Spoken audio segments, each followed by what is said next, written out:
कहानी की शुरुआत होती है एक ग्रुप एक्सप्लोरर की टीम से जो साउथ अटलांटिक ओशन के बीच में होते हैं। उस शिप पर डेविड नाम का एक वेदर ऑफिसर था जो मौसम का हाल बताता है। वो लोग एक ऐसे आइलैंड की तरफ जा रहे थे जो समंदर के बीचों बीच मौजूद था। सरकार ने डेविड को वहां इसलिए भेजा था ताकि वो उस आइलैंड के बदलते मौसम का ऑब्जर्वेशन कर सके। डेविड को लगभग 1 साल तक वहां रुकना था मौसम का डेटा कलेक्ट करने के लिए। पूरा साल मौसम का डेटा कलेक्ट करने के बाद फिर उसे वापस लौट आना था। डेविड को साल भर का खाना और जरूरत का सारा सामान दे दिया गया था। कई दिन के सफर के बाद आखिरकार वो आइलैंड तक पहुंच गए। वो लोग बोट की मदद से उस आइलैंड पर उतरे। ये आइलैंड पूरी तरह से वीरान था, जहां एक परिंदा भी दिखाई नहीं दे रहा था। उस आइलैंड पर एक लाइट हाउस और एक छोटा सा घर था जहां डेविड को रहना था, क्योंकि इससे पहले भी एक रॉबर्ट नाम का वेदर ऑफिसर यहां रहता था, लेकिन अब उसकी ड्यूटी का वक्त खत्म हो चुका था। उसने 1 साल तक अकेले उस आइलैंड पर रहकर मौसम का डेटा कलेक्ट किया। अब उसकी जगह डेविड यहाँ पूरा साल मौसम का डेटा कलेक्ट करने के लिए रहेगा और वो पुराना ऑफिसर रॉबर्ट शिप के साथ वापस चला जाएगा। लेकिन जब पूरी टीम ने घर को विजिट किया तो वो हैरान रह गए, क्योंकि वहां किसी भी इंसान का नामो निशान नहीं था। कमरे के अंदर पुराने ऑफिसर का सारा सामान यहाँ वहां बिखरा पड़ा था। जिसके बाद कैप्टन और डेविड ने सोचा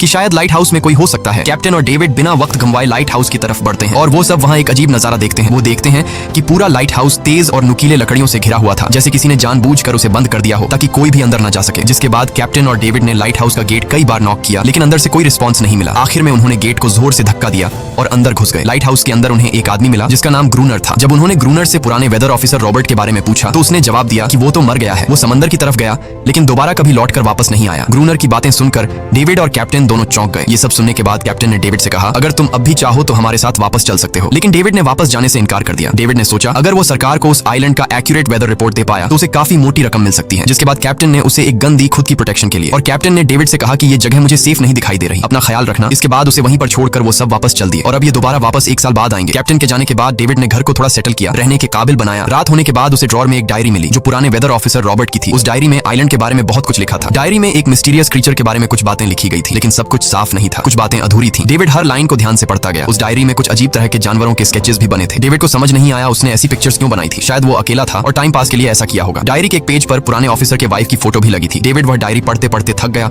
और धीरे धीरे उसकी आंख लग गई। अगली सुबह डेविड ने मौसम का डेटा कलेक्ट करना शुरू कर दिया, लेकिन समंदर के पास पहुंचते ही उसके कदम रुक गए। उसने देखा कि चट्टानों के बीच कुछ पत्थर अजीब तरीके से सजाए गए हैं और उनके बीच शेल्स रखे थे अजीब से पैटर्न में। डेविड ने सोचा शायद ये सब ग्रूनर ने किया है। वो ये सोचकर दोबारा अपने काम में लग गया। काम के दौरान जब उसने दूरबीन से लाइट हाउस की तरफ देखा तो उसे ग्रूनर के साथ एक और इंसान भी दिखाई दिया, लेकिन पलक झपकते ही वो गायब हो गया। डेविड ने दोबारा उसे देखने की कोशिश की, लेकिन फिर उसे लगा कि ये उसका वहम है। रात को डेविड अपने काम में बिजी था, तभी दरवाजे पर नॉक हुआ। उसे लगा कि शायद ये ग्रूनर है। डेविड ने उसका नाम पुकारा, लेकिन कोई जवाब नहीं मिला। हाथ में लैंप लेकर जैसे ही डेविड दरवाजे की तरफ बढ़ा तो उसके कानों में कुछ अजीब सी आवाजें गूंजने लगी जो किसी इंसान की बिल्कुल भी नहीं थी। और फिर उसने देखा गेट के नीचे से किसी अजीबोगरीब क्रीचर का हाथ अंदर आने की कोशिश कर रहा है। वो इंसान का हाथ बिल्कुल भी नहीं था। ये देखकर डेविड के पांव तले जमीन ही खिसक गई। वो तुरंत बेसमेंट की तरफ भागा और वहां जाकर छुप गया। कुछ ही देर में वो मिस्टीरियस क्रीचर घर के अंदर घुस चुकी थी। वो छुप छुप कर डेविड को ढूंढ रही थी और डेविड बेसमेंट के एक छोटे से दरार से उसे देखने लगा। डेविड की हलचल से उस क्रीचर ने डेविड को देख लिया। जिसके बाद वो क्रीचर डेविड को मारने के लिए तेजी से उसकी तरफ भागा और दरार से उसे पकड़ने की कोशिश करने लगा। तो डेविड ने खुद को बचाने के लिए फौरन चाकू उठाकर उसकी आंख में दे मारा। वो क्रीचर चीख के भाग गई, लेकिन वो कभी भी वापस आ सकती थी। और डेविड के दिमाग में ये बात कंफर्म हो गई कि जो डायरी में क्रीचर के बारे में बात लिखी थी वह सच है। डर के मारे वो पूरी रात सो न सका। अगली सुबह जब डेविड घर से बाहर गया तो उसने रेत पर कुछ पैरों के निशान देखे जो किसी इंसान के बिल्कुल भी नहीं थे। वो निशान सीधे समंदर की तरफ जाकर खत्म हो गए थे। अब डेविड को सब समझ आ गया था कि क्यों ग्रूनर ने लाइट हाउस के चारों ओर नुकीली लकड़ियां लगाई हैं। अब डेविड जान गया कि अगर मैं इस घर में रहूंगा तो वो क्रीचर मुझे कभी भी मार सकते हैं। डर के मारे डेविड लाइट हाउस की तरफ दौड़ता है और ग्रूनर को चिल्लाकर कहता है, गेट खोलो, मुझे अंदर आना है। लेकिन ग्रूनर उसे अंदर नहीं आने देता और कहता है, तुझे शिप के साथ लौट जाना चाहिए था। डेविड निराश होकर वापस लौटता है, क्योंकि ग्रूनर उसे लाइट हाउस के करीब भी नहीं देखना चाहता था। वो उसके ऊपर पानी गिराकर उसे दूर जाने को कहता है। अब उसे खुद ही कुछ करना होगा। उसने घर की हर एक विंडो को लकड़ी से बंद कर दिया, चारों तरफ नुकीली लकड़ियों से घेरा बनाया और गेट के बाहर पुराने कागज और किताबें रखी। फिर उन पर तेल छिड़क दिया ताकि अगर वो क्रीचर वापस आए तो उसे आग से डराकर भगाया जा सके। लेकिन एक बात थी जो डेविड अब तक नहीं जानता था और ये बात उसे आज रात पता चलने वाली थी। खुशकिस्मती से उसे घर के अंदर एक पुराना बॉक्स मिला। उस बॉक्स में एक गन थी और बहुत सारी बुलेट्स। ये देखकर उसे जिंदा रहने की थोड़ी सी उम्मीद मिली। जैसे जैसे सूरज ढलने लगा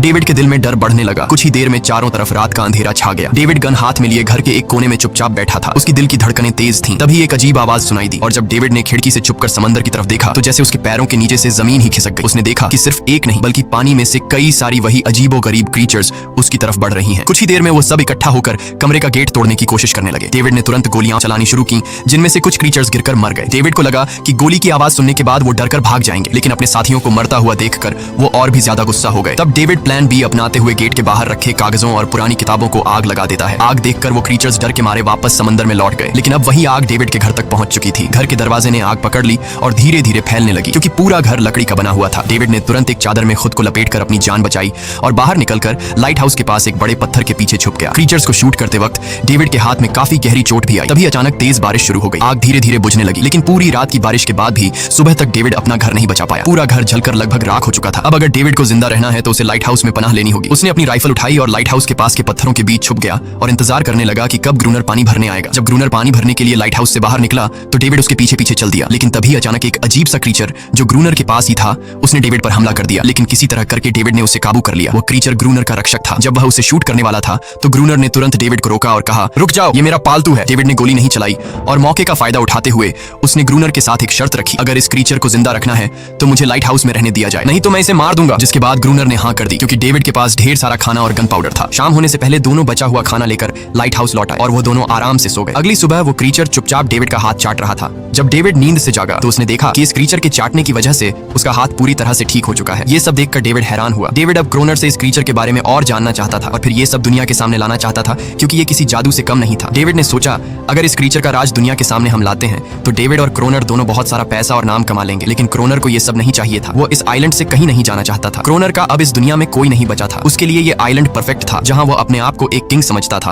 और अपनी मर्जी का मालिक। इसी वजह से उसने आइलैंड के कई हिस्सों में लिख दिया था, क्रोनर यहाँ का बादशाह है। लेकिन डेविड को ये समझ नहीं आ रहा था कि ये अजीब सी क्रीचर क्रोनर की फालतू कैसे बनी। तो क्रोनर ने बताया कि एक बार क्रोनर ने उसकी जान बचाई थी। वो गलती से उसके फिशिंग नेट में फंस गई थी। तब ये क्रीचर छोटी थी और उस दिन के बाद से वो क्रोनर के साथ ही रह गई। उसकी हर बात माननी शुरू कर दी। लेकिन क्रोनर एक सख्त इंसान था। वो इस क्रीचर के साथ बहुत बुरा बर्ताव करता था। क्रोनर हर दिन इस क्रीचर के साथ फिजिकल रिलेशन रखता था। क्रोनर ने बताया कि एक बार इस क्रीचर ने मुझ पर हमला भी किया था और उसके बदले में क्रोनर ने उसे ऐसी सजा दी कि उस सजा के बाद वो क्रीचर अपने आप को क्रोनर की गुलाम समझने लगी। और आप सब भी समझ गए होंगे कि हर रात वो क्रीचर समुद्र से बाहर क्यों आते हैं। वो सभी इसलिए आते हैं ताकि अपने साथी को क्रोनर से छुड़वाकर वापस ले जाए। लेकिन क्रोनर ऐसा नहीं होने देता। वो क्रीचर्स दिन के उजाले में अटैक नहीं कर सकते क्योंकि सूरज की रोशनी उनकी स्किन जला देती है। डेविड अब यहाँ और नहीं रहना चाहता था। वो किसी तरह से आइलैंड से अपनी जान छुड़ाना चाहता था। खैर, शाम होने लगी और क्रोनर ने उससे कहा, गन लेकर रेडी हो जाओ, क्योंकि वो क्रीचर्स कभी भी हमला कर सकते हैं। वो लाइट हाउस की लाइट ऑन करने के लिए तैयार हो गए और कुछ ही देर में समुद्र से बड़ी संख्या में क्रीचर्स निकलकर बाहर आ गए। वो लाइट हाउस की तरफ बढ़ते जा रहे थे। क्रोनर उन पर लगातार फायर करता जा रहा था, लेकिन डेविड पूरी तरह से डर गया था। वो लाइट हाउस के अंदर की तरफ आने लगा। क्रोनर के बार बार कहने के बावजूद वो बस एक कोने में चुपचाप बैठा रहा और कुछ ही देर में डेविड बेहोश हो गया। क्रोनर पूरी रात अकेला इन क्रीचर्स से लड़ता रहा। अगली सुबह क्रोनर ने गुस्से में डेविड के मुंह पर पानी डालकर उसे उठाया और कहा, अगर तुम्हें जिंदा रहना है तो इनकी जान लेनी होगी, नहीं तो तुम्हें लाइट हाउस से निकाल दिया जाएगा और तुम्हें मेरी हर बात माननी होगी। रोजाना पानी भरकर लाना, लाइट हाउस के छोटे बड़े काम करना और रात को मेरे साथ गार्ड ड्यूटी भी करनी होगी। अब डेविड के पास दूसरा कोई ऑप्शन नहीं था। इसी वजह से ये सब करना उसकी मजबूरी बन गया। डेविड अब क्रोनर की हर बात मानने लगा। लेकिन एक चीज थी जो उसे बिल्कुल भी पसंद नहीं आई। वो ये थी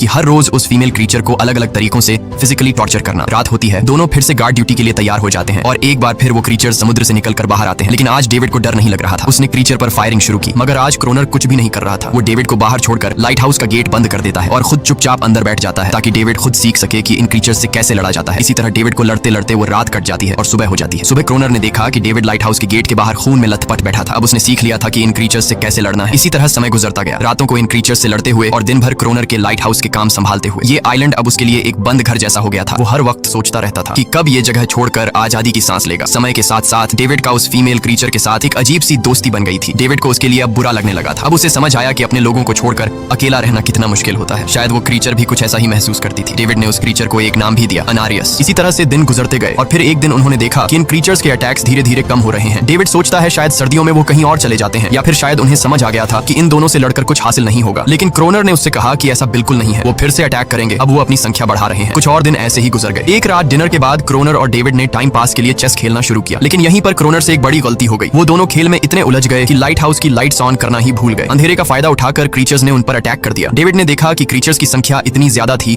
कि दो लोग मिलकर भी ज्यादा देर तक नहीं लड़ सकते थे और इस बार उनके पास कोई प्लानिंग भी नहीं थी। गन्स की बुलेट्स भी ऑलमोस्ट खत्म हो चुकी थी। इसी तरह बचते बचाते वो लाइट हाउस के टॉप तक पहुंच गए। लेकिन इस बीच क्रोनर के पैर में गहरी चोट आ गई। वो क्रीचर्स आज उन पर भारी पड़ गए थे। दोनों को लगा कि आज उनकी मौत पक्की है। लेकिन खुशकिस्मती से सुबह हो गई। जैसे ही सूरज धीरे धीरे उभरता है, वो क्रीचर्स लाइट हाउस छोड़कर समुद्र में वापस चले जाते हैं। कड़कती धूप निकलने के बाद एनेरियस क्रोनर के जख्म को ठीक करने की कोशिश करती है। लेकिन अब तक डेविड को समझ आ चुका था कि वो इन क्रीचर्स के साथ ये लड़ाई जीत नहीं सकते। बुलेट्स भी अब खत्म होने के करीब हैं। उनके पास खाना भी इतना नहीं है कि वो ज्यादा देर तक चल सके। लकीली अगले दिन जब डेविड लाइट हाउस के बाहर इधर उधर घूम रहा था तो उसने समुद्र में एक जहाज देखा। वो जल्दी से अंदर से फ्लेयर गन लाया और जहाज को सिग्नल देने गया। लेकिन क्रोनर ने उसे रोक दिया क्योंकि वो नहीं चाहता था कि डेविड यहाँ से जाए। उसी वक्त अनारियस ने क्रोनर पर हमला कर दिया। वो डेविड को क्रोनर से बचाना चाहती थी। क्रोनर किसी को भी ये आइलैंड छोड़ने नहीं देना चाहता था। ये आइलैंड उसकी अपनी दुनिया थी जहाँ वो एक किंग की तरह रहता था। वो डेविड को भी जाने नहीं देना चाहता था। इतने समय से अकेला रहने के बाद अब उसके पास कोई था जिससे वो बात कर सकता था। और अगर डेविड उस शिप में वापस चला गया तो वो वहां जाकर सबको एनेरियस और उनके बारे में बता देगा। इसलिए अब डेविड यहाँ से नहीं जा सकता। धीरे धीरे वो शिप डेविड की आंखों के के सामने समुद्र में गायब हो गई। अब उसके पास कुछ भी करने को नहीं था। कुछ और दिन ऐसे ही बीत गए। क्रोनर अब भी डेविड और अनारियस दोनों के साथ बुरा बर्ताव कर रहा था, लेकिन अनारियस को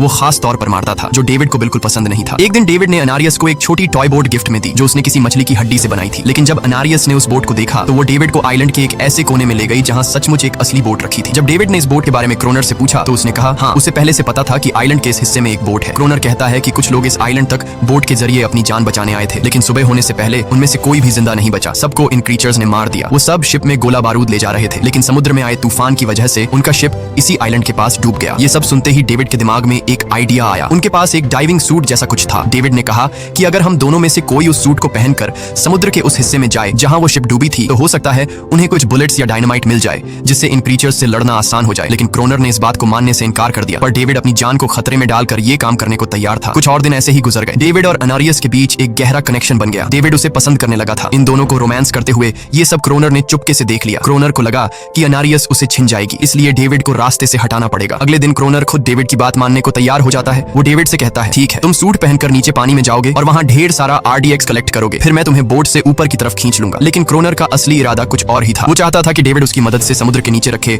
डायनामाइट के बॉक्सेस वापस सरफेस तक ले आए और उसके बाद उसे वही समंदर में अकेला छोड़ दे ताकि वो क्रिएचर्स उसे मार दें। इस तरह डायनामाइट भी उसके पास आ जाएगा और अनारियस फिर से उसकी गुलाम बन जाएगी। वो दोनों बोट में बैठकर उस जगह पहुंच गए जहां शिप पानी में डूबा था। डेविड ने डाइविंग सूट पहना और समंदर के नीचे उतर गया। नीचे जाने के बाद डेविड ने देखा कि शिप पूरी तरह तबाह हो चुकी है, लेकिन उसकी किस्मत अच्छी थी कि उसे कुछ डायनामाइट के बॉक्स मिल गए। लेकिन तभी अचानक कुछ क्रिएचर उसके सामने आ गए। क्रिएचर्स को देखते ही डेविड घबरा गया और नीचे गिर पड़ा। वो डाइविंग सूट इतना भारी था कि वह हिल भी नहीं पा रहा था और डेविड क्रोनर को ऊपर सिग्नल भी नहीं भेज पाया। क्रोनर को लगा कि शायद वह क्रिएचर्स डेविड को मार चुके हैं, लेकिन असल में वो तो सिर्फ दो छोटे बच्चे थे। डेविड ने जैसे तैसे करके अपना डाइविंग सूट वहीं छोड़ दिया और ऊपर सतह तक खुद को पहुंचाया। उन्हें वहां कुछ पुराने बॉक्स मिले जिनमें डायनामाइट था। इसके बाद यह दोनों काम पर लग गए। उन्होंने लाइट हाउस के आसपास 2 लेयर्स में डायनामाइट बिछा दिया ताकि जब अगला हमला हो तो वे मॉन्स्टर्स को एक ही बार में खत्म कर सकें। कुछ महीने बीत गए और बर्फबारी का मौसम आया, लेकिन एक बार फिर वो क्रिएचर्स गायब हो गए। अचानक से अटैक बंद हो चुके थे, जैसे क्रिएचर्स को खबर मिल गई हो कि उनके लिए जाल बिछाया गया है, इसीलिए अब वो अटैक नहीं कर रहे थे। क्रोनर को लगा कि शायद अनारियस ने उन क्रिएचर्स को खबरदार कर दिया है, जिसकी वजह से वो अनारियस पर जुल्म करने लगा, लेकिन डेविड ने उसे रोक लिया। आखिर में दोनों ने मिलकर एक नया प्लान बनाया, लाइट हाउस का मेन गेट खुला छोड़ने का, ताकि जैसे ही वो क्रिएचर्स पास आए डायनामाइट से उन सबको उड़ा दिया जाए। डेविड ने चालाकी से काम लेते हुए अनारियस को लाइट हाउस के टॉप पर चीखने को कहा। एनरिस की आवाज सुनते ही